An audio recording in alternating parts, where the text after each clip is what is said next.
Hello all, welcome back to another video and welcome to Sammy G's World of Cinema. Today on the channel I'm going to be doing something a bit different. Thought I would maybe start like a little thread or something if anyone wants to participate this and kind of, like share their like response video to this. You're more than welcome to, and I'd be so interested to hear what you would pick as a double bill at the cinema.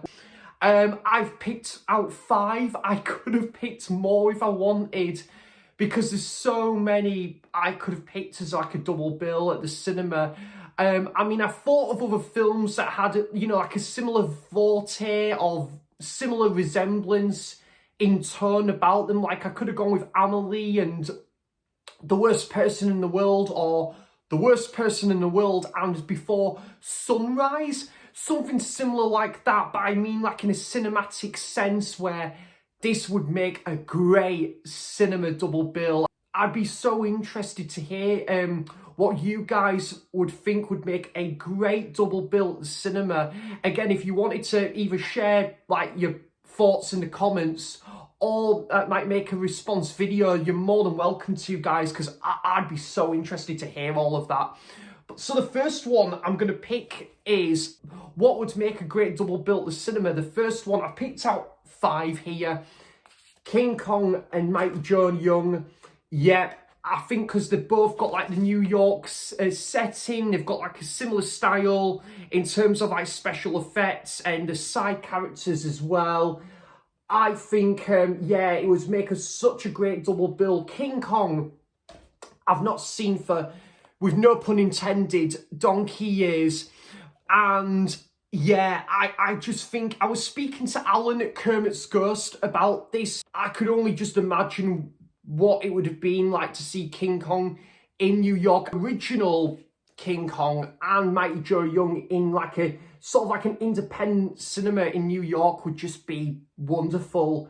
It really would. So I think it'd be absolutely delightful. I mean, when I went to New York, I saw like all these lovely, beautiful posters and frames of some of the stills of the King Kong film. But Mighty Joe Young as well, it's just got a great persona. It's a beautiful film. It doesn't outstay its welcome with the runtime, 94 minutes. It is short and snappy there.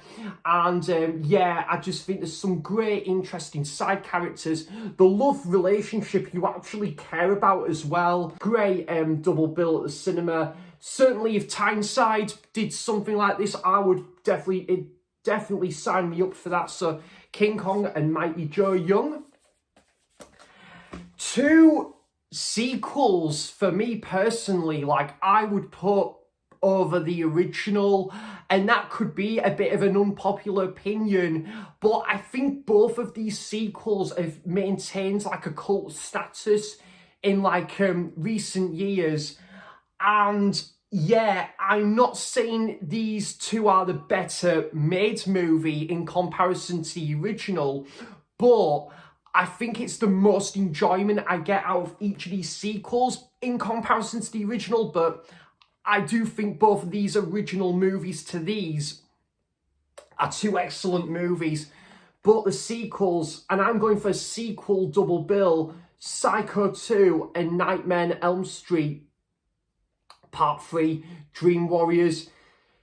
Now, I just love both of these sequels. Again, guys, I'm not saying they're the better made movies, like I'm not saying they're the better movies in comparison to the original, but they're the 2 sequels I prefer personally over both the original movies. And there's just something about these sequels. You put them together and you think, you know what, it just reminds you what it was taken from the original film. It's still brilliant, because if it wasn't for both of the original films, we wouldn't have had either of these sequels, like the original Nightmare on Elm Street, the original Psycho. That would lead on to 2 great sequels, hence why it's a great sequel double bill. Again, I think Psycho 2 is just a fantastic like character study drama. We learn more about the life of Norman Bates outside of prison after 20 years after the original takes place, and yeah, it's wonderfully acted. I think Anthony Perkins is sheer class in this. He probably does a better job as Norman Bates in this than he actually did in the original. Because in the original, he was very unhinged. And, you know, he had a very sort of brooding approach to his character.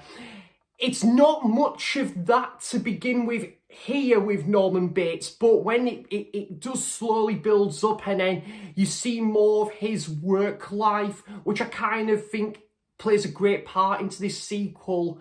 And also I like his sort of like, I think, friendship relationship with this girl at the diner. Yeah, I think it's like a great character study that kind of builds up to more of a bit of a suspenseful sort of thriller.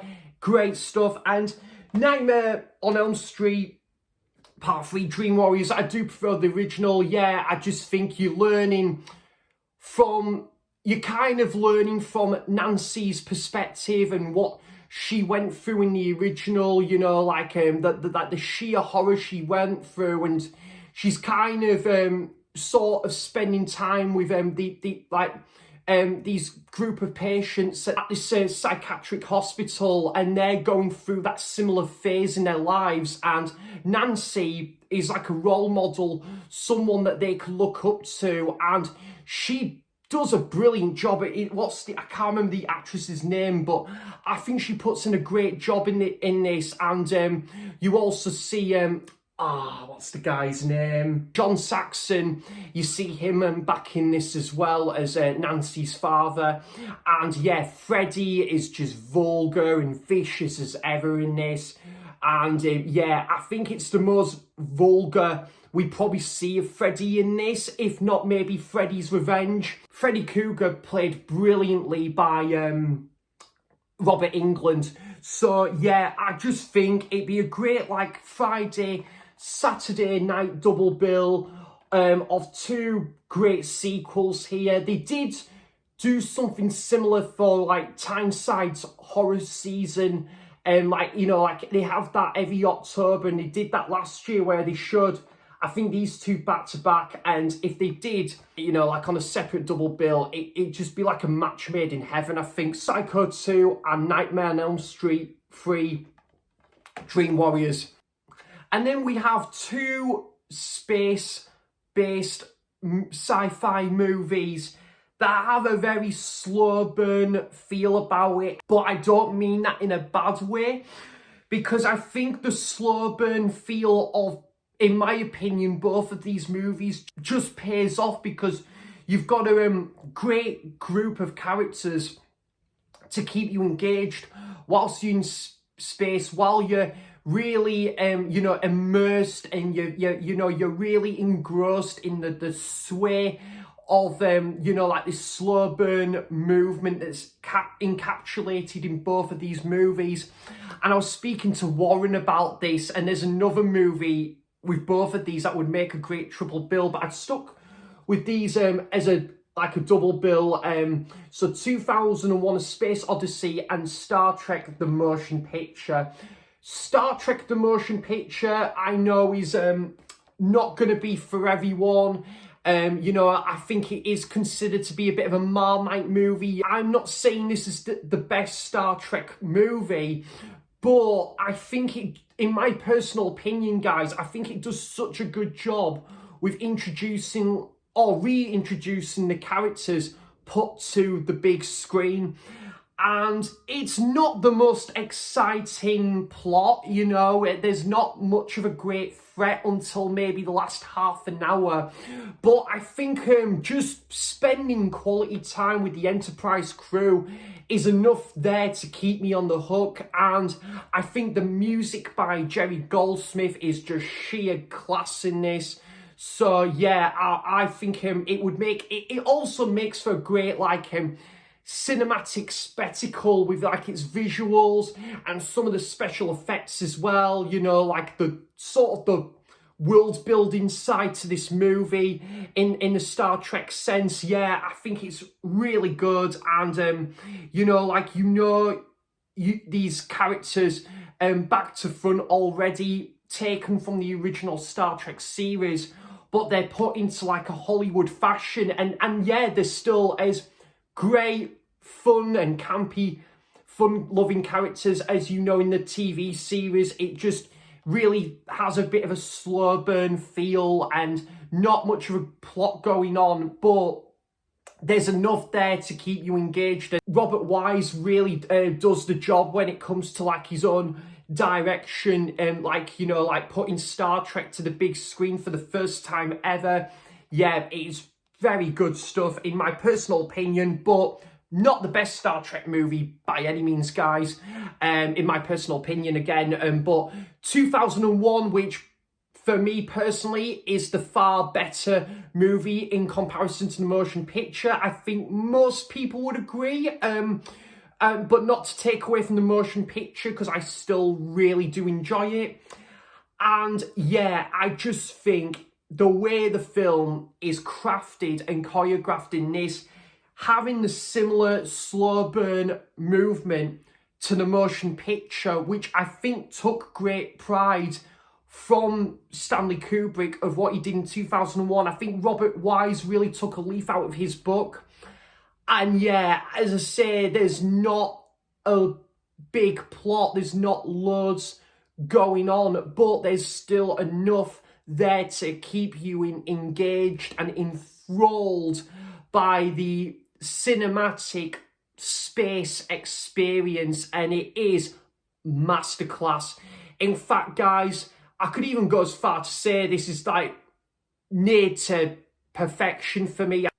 Star Wars, A New Hope and The Empire Strikes Back, this is by no means far from it. It is on that similar level of sublimeness for me. And yeah, the whole thing with Hal being like the villain here, only for a short length of time in the film in total. And, you know, you got Dave and a couple of the other characters.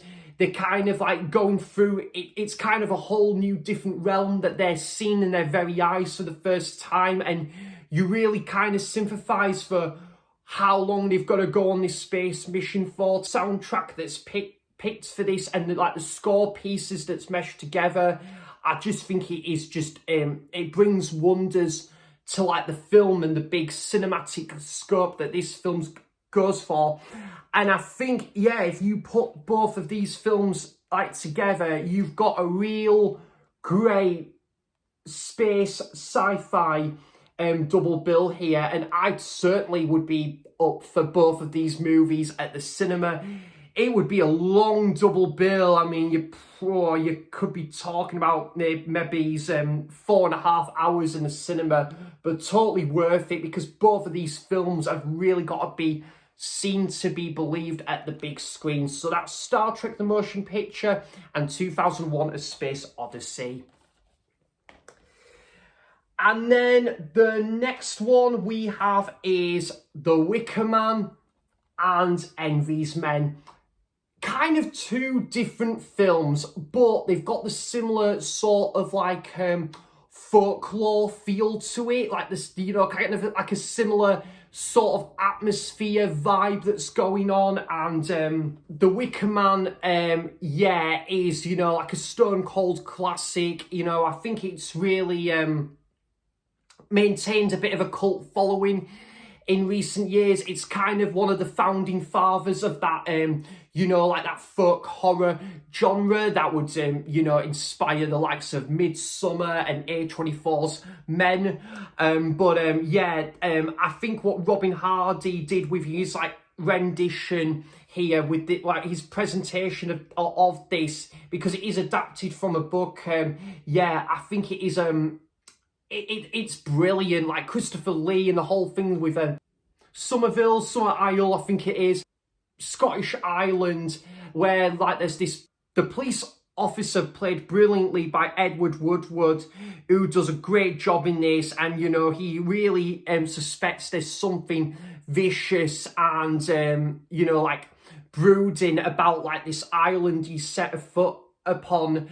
And yeah, I think it's a fantastic little film. There's like 5 different cuts to this as well, so think the director's cut might be the best version. I mean, that is the longest, although you've got the theatrical cut and the final cut as well.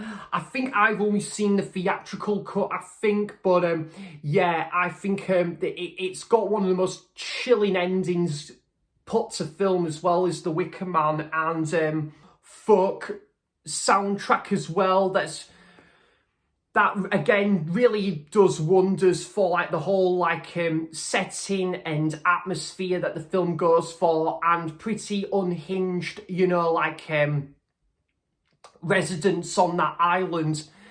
And Envy's Men kind of does the complete opposite in a sense, because you're only just focusing on this one main protagonist throughout the film, you know. Like, I think you only see like maybe a bit of a cameo of one or two other characters, but you're mainly focusing on this one character throughout the film, and she's kind of like doing like observations of like these plants, these flowers that are slowly kind of you know, changing, taking its toll, and there's something really off and you know, very strange about like these plants that she's like taking observation in, but also she gets like these flashbacks and illusions of, you know, like of what happened like in on this island, like once upon a time ago, like this Cornish island that she's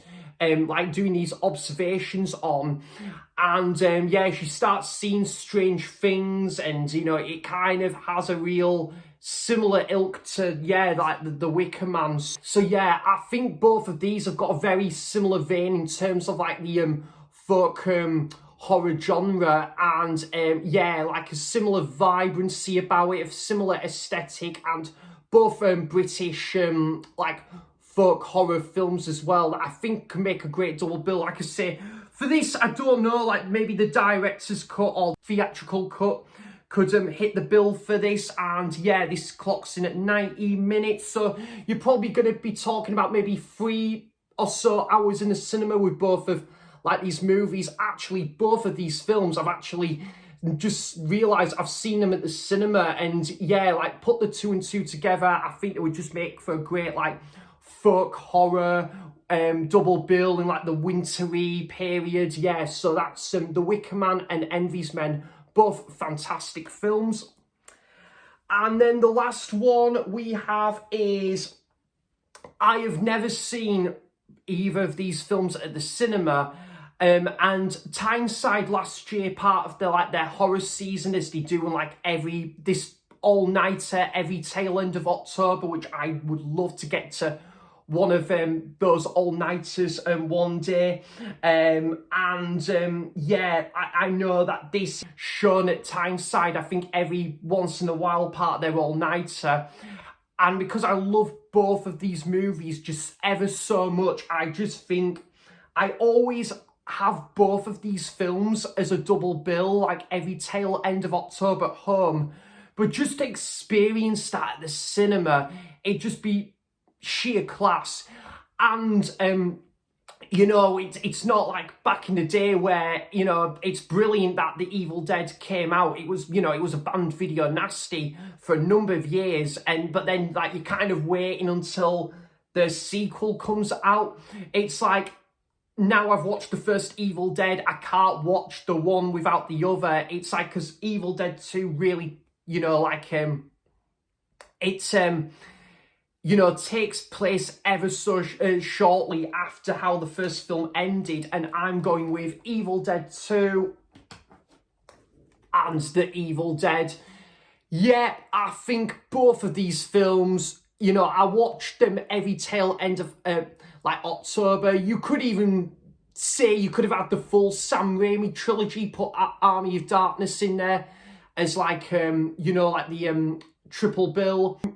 I just think there's something about it, like when I watch the first Evil Dead, I just have to shortly watch the second one afterwards. And I think these are just make like for a great like pairing, I think, at like in terms of like a double bill at the cinema.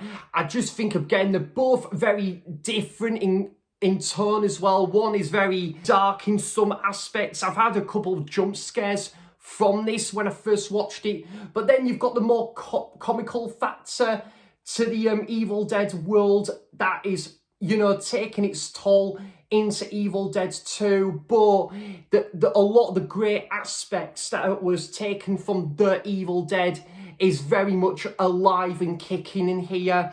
And you've got like new additions in terms of like characters, archaeologist's daughter that comes into it. She makes for a great addition to Evil Dead 2, but the Evil Dead, fantastic introduction to, you know, like Ash Williams and Scotty and Shelley and Cheryl. And yeah, I think it's a fantastic introduction piece. And, you know, the tension building that arose in here, and the, you know, the Book of the Dead and the narration, the, you know, the recordings is very creepy and eerie. Evil Dead 2 is just such a fun, kick-ass time, you know, like with one of the greatest leading characters put to screen ever, which is Ash Williams, and played ever so brilliantly by Bruce Campbell as well, who does his famous catchphrase in this, groovy. And yeah, it would make for groovy double bill. I totally agree with you, Bruce. But yeah, and a lot of the kills and the practical work that's gone into this, the you know, the score as well, and the direction from Sam Raimi. You know, this just really set the template for what was to come after both of these movies from Sam Raimi, but not just with Army of Darkness, but for some of these other films that took similar tropes from both of these like movies. So yeah, Evil Dead 1 and 2 all the way. My two favourite Evil Dead films, Evil Dead 2 probably being my favourite, but the Evil Dead surely is not far behind at all.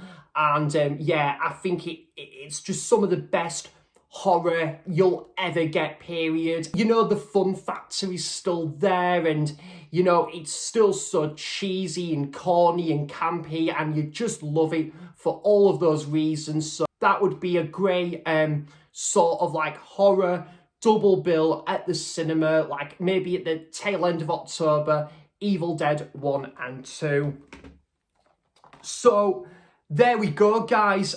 That concludes what I would have as a double bill at the cinema. I would love to hear what you would choose as a double bill at the cinema. By all means, guys, feel free to do a little response video to this. I'd be very interested to hear what you'd pick as a double bill at the cinema, and let me know some of your choices like in the comments as well. I'd love to hear all of that. And I hope you all have a fantastic weekend, guys. Let's hope England win on Saturday and we'll get through to the semis. So thanks for watching, cheers for stopping by, and until next time, I'll see you for the next video. Bye bye.